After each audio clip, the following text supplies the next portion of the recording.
웬 말인가 날 위하여 주 돌아가셨나.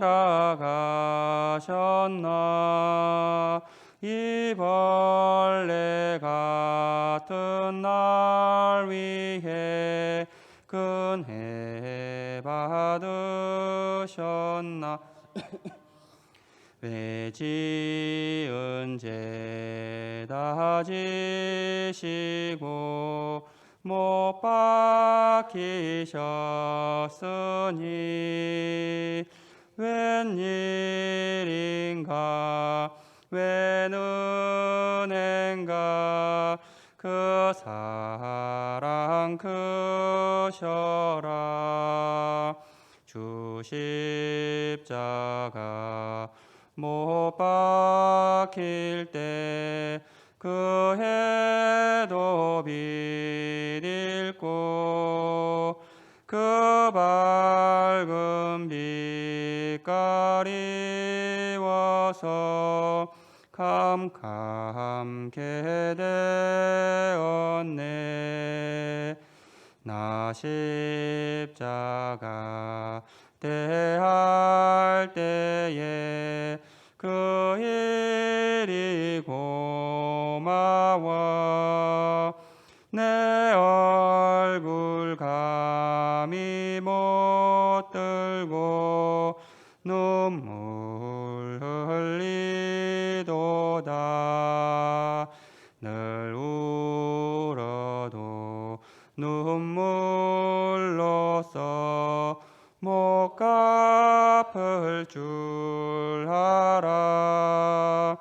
몸 밖에 드릴 것 없어 이 몸 바칩니다.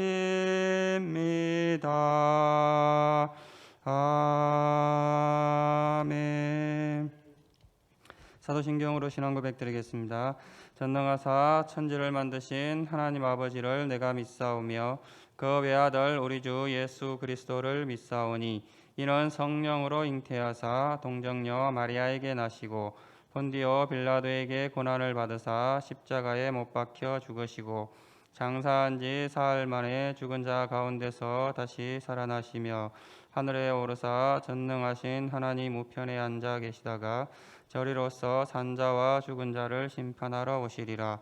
성령을 믿사오며 거룩한 공회와 성도가 서로 교통하는 것과 죄를 사하여 주시는 것과 몸이 다시 사는 것과 영원히 사는 것을 믿사옵나이다. 아멘. 하나님의 말씀은 요한복음 19장입니다.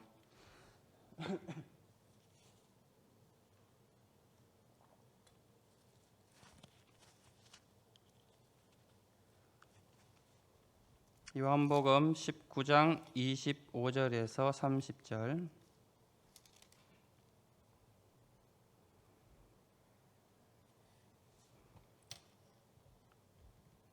요한복음 19장 25절에서 30절 제가 봉독해 드리겠습니다. 예수의 십자가 곁에는 그 어머니와 이모와 글로바의 아내 마리아와 막달라 마리아가 섰는지라. 예수께서 자기의 어머니와 사랑하시는 제자가 곁에 서 있는 것을 보시고 자기 어머니께 말씀하시되 여자여 보소서 아들이니이다 하시고 또 그 제자에게 이르시되 보라 내 어머니라 하신대 그때부터 그 제자가 자기 집에 모시니라. 그 후에 예수께서 모든 일이 이미 이루어진 줄 아시고 성경을 응하게 하려 하사 이르시되 내가 목마르다 하시니 거기 신포도주가 가득히 담긴 그릇이 있는지라. 사람들이 신포도주를 적신 해면을 우슬초에 메어 예수의 입에 대니 예수께서 신포도주를 받으신 후에 이르시되 다 이루었다 하시고 머리를 숙이니 영원히 떠나가시니라. 아멘. 앞부분은 예수님께서 십자가에 못 박히실 때 그 아래 군인들이 예수님의 옷을 나눈 이야기지 않습니까? 이어지는 본문은 이제 십자가 아래 또 하나의 무리에 관한 소개로 여인들에 관한 이야기입니다. 공간복음서 기자들은 공통적으로 백부장에 대해서 기록을 하고 있는데 요한은 여자들에 대해서 기록하고 구체적으로 이름까지 밝히고 있습니다. 25절 예수의 십자가 곁에는 그 어머니와 이모와 글로바의 아내 마리아와 막달라 마리아가 섰는지라. 4명의 여자입니다. 모친은 예수님의 어머니이고 이모는 마리아의 자매인 살로메를 가리킵니다. 이 글을 기록한 요한의 어머니가 되죠. 요한과 예수님은 이종사촌간임을 알 수 있습니다. 세 번째, 글로바의 아내 마리아는 우리에게 익숙하지 않은 사람이고요. 그리고 네 번째가 우리에게 익숙한 막달라 마리아입니다. 7 귀신이 들렸다가 예수님에 의해서 고침을 받은 여인이었는데 후에 예수님의 제자가 되었습니다. 본서뿐만 아니라 마태, 마가복음까지 그 이름이 정확하게 기록된 유일한 여인입니다. 그녀는 부활하신 예수님을 가장 먼저 목격한 여인이기도 합니다. 26절은 예수님께서 요한에게 마리아를 부탁하는 내용인데요. 예수께서 자기의 어머니와 사랑하시는 제자가 곁에 서 있는 것을 보시고 자기 어머니께 말씀하시되 여자여 보소서 아들이니이다 하시고, 여자여라는 호칭이 예의를 갖추어서 부르는 호칭이라는 것은 알지만 그럼에도 조금 정감 있게 어머니하고 불렀으면 하는 우리가 그런 생각을 할 수 있습니다. 성경적인 관점은 이런 호칭을 사용하신 이유가 예수님이 하나님의 아들이시라는 그런 간접적인 증거로 보고 있습니다.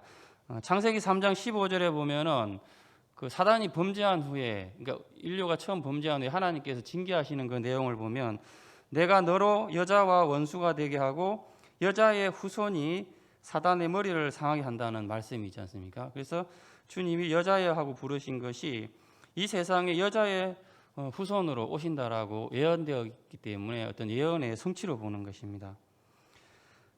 그런데 로마 가톨릭은 이제 본문을 조금 많이 다른 관점으로 해석을 합니다.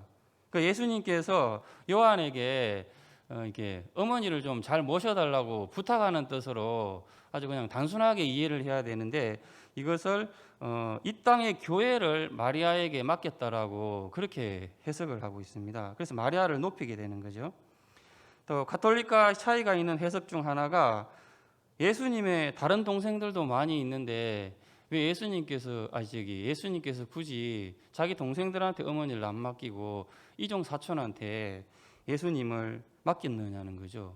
아무리 그 제자가 예수님을 잘 따랐다 치더라도 그래도 친형제가 낫지 사촌이 어머니를 모시면 뭐 얼마나 잘 모시겠습니까? 우리가 그런 생각을 할 수 있지 않습니까? 근데 학자들 가운데는 이 부분을 해석하기를 예수님의 동생들은 이때까지만 해도 믿음이 없었습니다. 그래서 예수님께서 이제 평소에 가르침 중에 하나가 혈육보다는 하나님의 뜻대로 행하는 자가 내 형제여 내 자매라는 그런 말씀을 하셨지 않습니까? 그래서 그런 말씀의 성취라고 보기도 하는데 이 부분은 이제 일부 학자들의 주장이고 좀 더 연구가 필요하다고 생각합니다. 아무리 그래도 자기 자녀들한테 어머니를 맡기는 게 낫지 사촌한테 맡긴다는 게 우리 생각으로는 좀 이해가 잘 안 되지 않습니까? 그런데 이 가톨릭은 이것을 어떻게 해석을 하냐면은 예수님의 나머지 동생들은 예수님과 배다른 형제이기 때문에 예수님께서 맡기지 않았다는 것입니다. 마리아를 이제 동정녀로 보기 때문에 평생 동정녀로 살아서 결혼하고도 요셉과의 관계를 안 했다고 가톨릭은 그렇게 믿고 있거든요. 그렇기 때문에 동생들은 이제 마리아의 친자식이 아니기 때문에 예수님께서 차라리 요한에게 맡기는 게 낫다라고 판단하셨다는 거죠. 그렇게 해서 이제 마리아를 또 숭배하기도 합니다. 어쨌든 이제 요한이 마리아를 모시게 되었습니다. 29절에 보면은 이제 거기 신포도주가 가득히 담긴 그릇이 있는지라 사람들이 신포도주를 적신 해면을 우슬초에 메어 예수의 입에 대니, 신포도주를 적신 해면이라는 것은 이제 스펀지 같은 것을 말합니다. 해면에 포도주를 적셔서 우슬초에 달아서 높은 곳에 계신 예수님께 건네졌는데 여기서 우슬초는 갈대를 말합니다. 마태 마가는 갈대라고 표현을 했는데 요한은 이제 굳이 우슬초라고 쓴 이유는 출애굽기 12장 22절을 염두에 두었기 때문입니다. 우슬초 묶음을 가져다가 그릇에 담은 피에 적셔서 그 피를 문 임방과 좌우 설주에 뿌리고 아침까지 한 사람도 자기 집 문 밖에 나가지 말라. 그 6월절에 이스라엘 백성들이 천사들의 그 죽음을 피하기 위해서 어린 양의 피를 대문 앞에 바를 때 우슬초를 사용했지 않습니까? 그것 때문에 그렇습니다. 30절 예수께서 신포도주를 받으신 후에 이르시되 다 이루었다 하시고 머리를 숙이니 영원히 떠나가시니라. 신포도주를 받으셨다는 것은 마셨다는 의미죠. 근데 이제 우리가 조금 이해가 안 되는 게 마태 마가복음을 생각해 보면 예수님께서 거절하셨다는 우리가 그런 기억이 있죠. 성경을 읽다 보면 마태복음에서는 사람들이 쓸개탄 포도주를, 또 마가복음에서는 몰약을 넣은 포도주를 주려고 했는데 예수님께서 거절하셨다는 그런 기사가 있습니다. 이런 포도주들은 그 마취 성분이 있어서 그 십자가의 고통을 이렇게 경감시켜주는 그런 효과가 있습니다. 그런데 예수님께서 이걸 거절하셨을 때는 그 십자가에 시간적으로 못 박히시기 전에 일어났던 사건입니다. 그 본문과는 시간적으로 다르다는 것이죠. 본문에서 이 포도주는 숨을 거두시기 직전에 있었던 일로, 이때의 포도주는 갈증만 들어주는 그런 역할을 하는 그 값싼 음료수입니다. 보통 그 사형을 집행하는 군인들이 마시는 그런 음료인데 그 십자가에 죽는 제수들에게 이렇게 마지막에 이렇게 자비로서 주어지는 그런 음료라고 할 수 있습니다. 한편 예수님의 이 마지막 말씀은 다 이루었다입니다. 그 인류 역사 가운데 많은 위인들의 그런 정기와 복음서의 그 결정적인 차이가 뭐냐면은 보통 위인전들은 업적이 중심 내용이고 죽음에 관한 이야기는 아주 짧게 나옵니다. 그래서 뭐 성장기라든지 출생을 미화해서 업적들을 이렇게 돋보이게 하는데 예수님은 그렇지가 않죠. 복음서는 보면은 사적인 삶에 대한 기록은 거의 없습니다. 어렸을 때 외국에 잠깐 나간 거라든지 12살 때 성전에 올라간 이야기 말고는 없지 않습니까? 대부분 예수님의 이야기는 공생의 3년 짧은 기간을 다루고 이 가운데에서도 사복음서 모두 그 십자가를 지신 그 일주일 전의 내용을 성경 전체의 3분의 1을 이렇게 배당을 하고 있습니다. 그만큼 이 복음서의 핵심이 예수님의 죽음이라는 것입니다. 우리 사람도 죽을 때 이 마지막으로 하는 말은 이 굉장한 의미를 부여하고 그 유산 관련 이런 문제에 있어서는 법적인 효력도 있습니다. 예수님께서 다 이루셨다고 하신 것은 이건 아주 그 독특한 유언이죠. 보통 사람이 죽으면서 이렇게 다 이루었다 그러진 않지 않습니까? 그래서 예수님께서 그 맡겨진 사명을 완수했다는 뜻인데요. 예수님은 공생의 시작 때부터 이 마귀로부터 사역을 감당하지 못하도록 그렇게 방해를 받았습니다. 마귀는 예수님께 십자가가 없는 영광의 길이 있다라고 처음부터 이렇게 유혹을 했지만 예수님은 아버지의 뜻에 따라서 십자가를 선택하셨고 이루셨고 영광 받으셨습니다. 그래서 고난이 없는 영광은 있을 수 없다는 우리가 기독교에서 유명한 문구지 않습니까? 우리 인생도 마찬가지라고 생각을 합니다. 예수를 믿는다고 하면서 우리가 십자가가 없는 그런 영광은 있을 수도 없고 또 우리가 추구해서는 안 된다는 것입니다. 좁은 길을 택하지 않고 대가를 치르지 않고 영광을 구할 수는 없습니다. 마귀는 오늘도 우리에게 십자가가 없이도 영광을 받을 수 있다라고 그렇게 유혹하고 있습니다. 예수 믿었더니 만사 형통하고 일마다 잘 풀리고 신앙생활이 행복하고 매일매일이 천국과 같다. 너도 예수 믿어봐라. 예수를 믿고 잘 살아야지 이렇게 복음 전도에 장애가 안 된다. 우리가 그런 말을 하는데 그 사실은 좀 부분적으로는 틀린 말이죠. 이런 간증들은 사실은 그 성경과는 거리가 멀고 예수님의 삶과도 굉장히 거리가 먼 그런 간증들입니다. 우리가 믿음의 선진들을 생각해봐도 그렇지 않습니까? 베드로나 요한이나 바울이나 초대교회 순교자들이나 교부들이나 다 좁은 길을 걸었습니다. 여러분들 우리가 어려움이 있을 때마다 주님을 묵상하며 믿음으로 나가는 저와 여러분 되기를 소망합니다. 하나님, 주께서 이 땅에 오셔서 오직 아버지의 사명을 위해 사셨고 이루셨던 것처럼 우리도 주님을 닮게 하시고 또 십자가 없는 영광은 없음을 기억하며 좁은 길을 감사하며 믿음으로 걸어갈 수 있게 인도하여 주시옵소서. 예수님 이름으로 기도드립니다. 아멘. 하늘에 계신 우리 아버지여, 이름이 거룩히 여김을 받으시오며 나라의 임하옵시며 뜻이 하늘에서 이룬 것 같이 땅에서도 이루어지이다.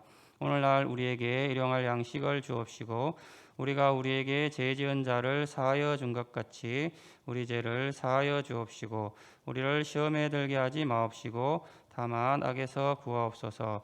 대개 나라와 근세와 영광이 아버지께 영원히 있사옵나이다. 아멘. 나라와 대통령과 또 세계 선교와 필리핀 가복교회를 위해서 기도하시고 복전교회와 세우신 목사님과 주일학교와 한우들을 위해서 오늘 주신 말씀을 생각하시면서 함께 기도하겠습니다.